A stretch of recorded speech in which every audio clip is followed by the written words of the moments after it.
warahmatullahi wabarakatuh. Kami mahasiswa dari Universitas Borneo Tarakan, jurusan akuntansi Fakultas Ekonomi. Video ini dibuat untuk memenuhi salah satu tugas kelompok dalam mata kuliah Auditing 2 dengan dosen pengampu Ibu Ikrimah Masmam Pengile SEMAK. Sebelum kami masuk ke pembahasan lebih lanjut, izinkan kami memperkenalkan diri terlebih dahulu. Saya sendiri Amelia Rahman sebagai moderator dan auditor. Adapun rekan-rekan saya, yang pertama ada Helmalia Putri Ramadhani sebagai presentator, yang kedua Felix Desnata Wijaya sebagai klien, Askia Aziza sebagai presentator, dan Fatur Barka sebagai presentator. Adapun materi yang akan kami bahas yaitu tentang pelaporan-laporan keuangan yang telah diaudit. Adapun pokok pembahasannya yaitu ada 4. Yang pertama, yang kedua, yang ketiga, dan yang keempat. So, langsung saja inilah video presentasi dari kami. Tahap terakhir dari penugasan audit adalah melaporkan semua temuan yang didapat. Untuk memenuhi tanggung jawabnya atas pelaporan, auditor harus mempunyai pemahaman yang mendalam atas keempat standar pelaporan tersebut. Yang pertama ada standar pelaporan pertama, menyatakan apakah laporan keuangan telah disajikan sesuai dengan prinsip akuntansi yang berlaku umum. Standar ini mengharuskan auditor untuk secara eksplisit menyatakan apakah laporan keuangan telah disajikan secara wajar sesuai dengan GAAP. Standar ini mengharuskan suatu pendapat bukan pernyataan tentang fakta. Berikutnya, standar pelaporan kedua menyatakan laporan yang harus menunjukkan situasi di mana prinsip-prinsip tersebut belum diterapkan secara konsisten selama periode berjalan dalam kaitannya dengan periode sebelumnya. Tujuan dari standar ini adalah yang pertama untuk memberikan keyakinan bahwa komparabilitas laporan keuangan di antara periode-periode akuntansi tidak dipengaruhi secara material oleh perubahan prinsip akuntansi. Yang kedua, untuk mempersyaratkan pelaporan yang tepat oleh auditor apabila komparabilitas telah dipengaruhi secara material oleh perubahan semacam itu.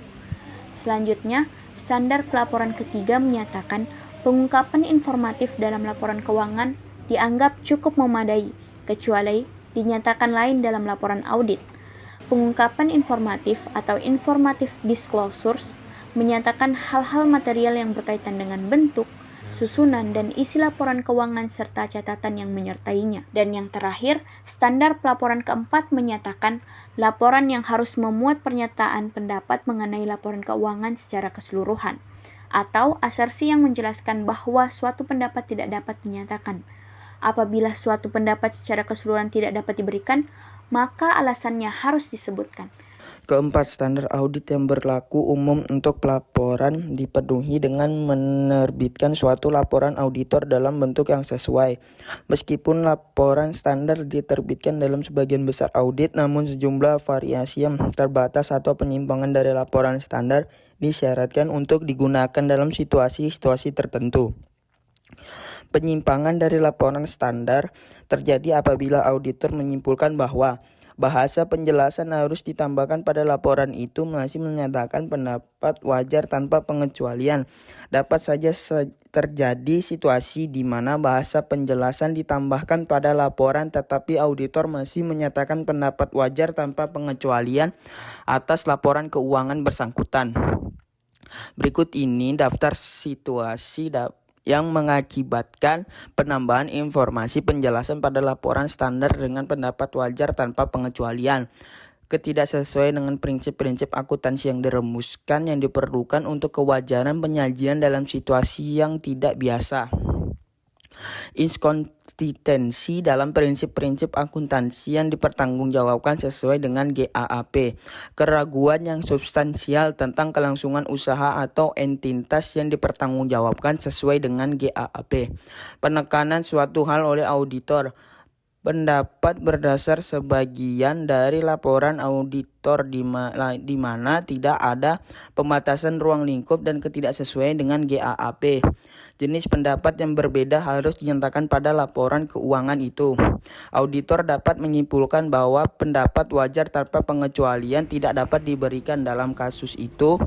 AU 508.10 menunjukkan bahwa auditor dapat menyatakan salah satu dari jenis pendapat lain. Pendapat wajar dengan pengecualian yang menyatakan bahwa kecuali untuk mempengaruhi hal-hal yang berkaitan dengan pengecualian laporan keuangan itu menyajikan secara wajar sesuai dengan GAAP. Pendapat tidak wajar yang menyatakan bahwa laporan keuangan tidak menyajikan secara wajar sesuai dengan GAAP.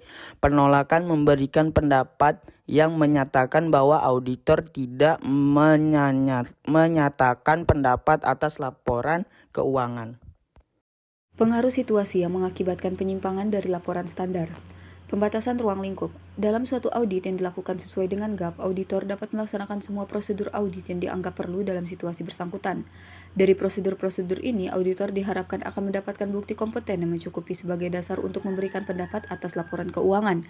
Apabila auditor tidak dapat melaksanakan prosedur yang diperlukan atau prosedur itu tidak memberikan bukti yang mencukupi, auditor dikatakan mempunyai pembatasan ruang lingkup. Ketidaksesuaian dengan GAAP.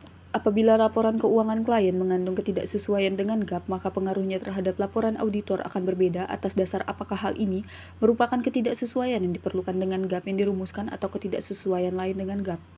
Pendapat wajar dengan pengecualian. Apabila pendapat wajar dengan pengecualian diterbitkan, auditor harus mengungkapkan dalam paragraf penjelas sebelum paragraf pendapat semua alasan substansif atas pendapat itu, dan mengungkapkan dalam paragraf penjelas pengaruh utama dari hal pokok yang menjadi pengecualian terhadap posisi keuangan, hasil operasi dan arus kas jika dapat diterapkan, dan jika tidak dapat diterapkan maka laporan itu juga harus menyatakan hal tersebut. Pendapat tidak wajar. Dalam kasus ini, paragraf penjelas harus menunjukkan alasan substansif pemberian pendapat tidak wajar dan pengaruh utama dari hal yang menjadi pokok pendapat tidak wajar jika memungkinkan.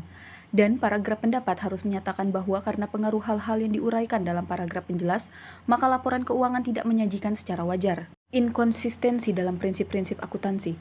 Pengaruh perubahan prinsip-prinsip akuntansi terhadap laporan audit tergantung pada apakah perubahan itu telah dipertanggungjawabkan sesuai dengan GAAP. Suatu perubahan prinsip dilakukan sesuai dengan GAAP bila prinsip baru itu merupakan prinsip akuntansi yang berlaku umum, perubahan itu dipertanggungjawabkan dengan tepat dan diungkapkan dalam laporan keuangan, serta manajemen dapat memberi alasan bahwa prinsip yang baru lebih baik. Pengungkapan yang tidak memadai.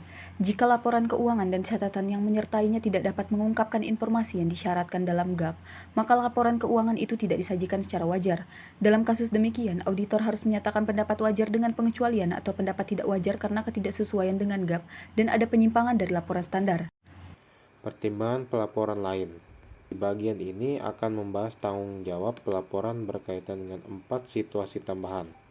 Yang pertama itu, pelaporan bila akuntan publik tidak independen. Seorang akuntan publik dapat mengaudit laporan keuangan bila ia tidak independen dengan kliennya. Sebagai contoh, akuntan publik itu mungkin seorang direktur ataupun pejabat klien. Situasi kedua yang berkenaan dengan laporan keuangan komparatif. Selama audit tahun berjalan, auditor harus waspada terhadap situasi dan peristiwa yang bertalian dengan laporan keuangan periode sebelumnya. Situasi-situasi tersebut dapat mencakup beberapa hal, yakni pendapat audit yang berbeda, kedua, pemuktahiran pendapat, yang ketiga, perubahan auditor. Kemudian, informasi yang menyertai laporan keuangan yang telah diaudit, laporan keuangan yang disiapkan oleh penggunaan di negara lain. Nah, teman-teman, itu tadi adalah video presentasi dari kelompok kami. Semoga bermanfaat ya teman-teman. Sekian dari kami. Sampai jumpa jumpa lagi. lagi. Bye-bye.